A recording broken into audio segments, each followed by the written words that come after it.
5월 18일 이슈프리즘을 시작하겠습니다. 지난 12일 유튜브에 한 영상이 올라왔습니다. 이 영상에는 50대로 보이는 배달원이 욕설과 위협적인 행동을 하는 장면이 담겨 있었습니다. 얼핏 보면 배달원의 잘못이 분명해 보이는 상황.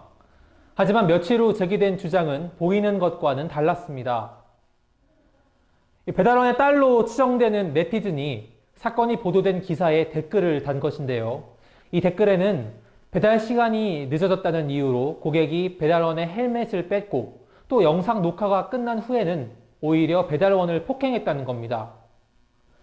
해당 사건을 맡은 경찰은 40대 고객이 50대 배달원이 쓰고 있던 헬멧을 빼앗아 집 안으로 들어간 것으로 보인다고 설명했고, 결국 이 영상을 올려 물의를 일으킨 자칭 폭행 피해자는 다니던 회사에서 해고됐습니다. 아직 사건의 진실이 완전히 밝혀지지는 않았지만 배달원을 모욕하는 발언과 행동이 사건이 발단이 된 것으로 보입니다. 이 직업에 대한 차별, 특히 서비스직 종사자들을 무시하는 이른바 갑질이 논란이 된 것은 어제 오늘 일이 아닙니다. 대표적으로 2014년 벌어진 대한항공 땅콩 회항 사건이 있었죠. 그 외에도 인터넷상에는 서비스 직종에 종사하면서 받는 상처가 그대로 녹아 있었는데요.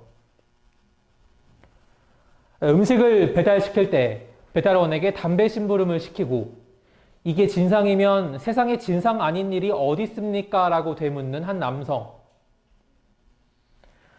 아파트 주차장에 주차되어 있는 트럭을 보고 트럭이 미관에 안 좋으니 다른 곳에 주차하라는 쪽지를 붙여놓은 한 아파트 입주민.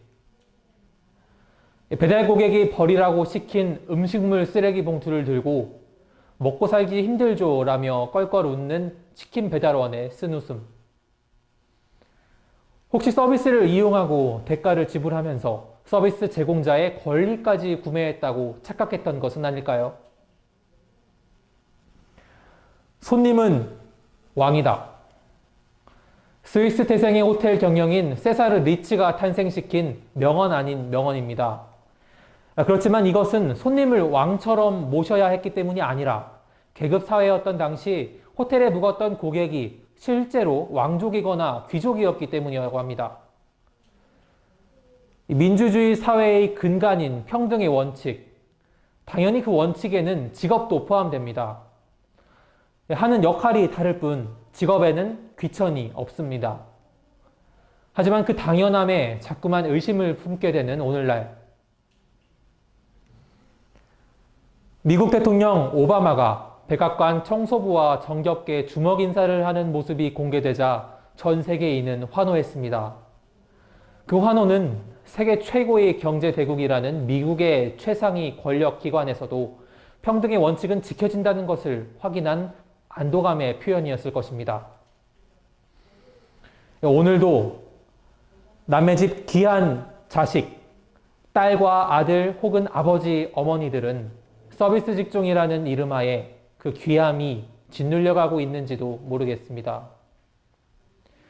이슈프리즘 유준혁이었습니다.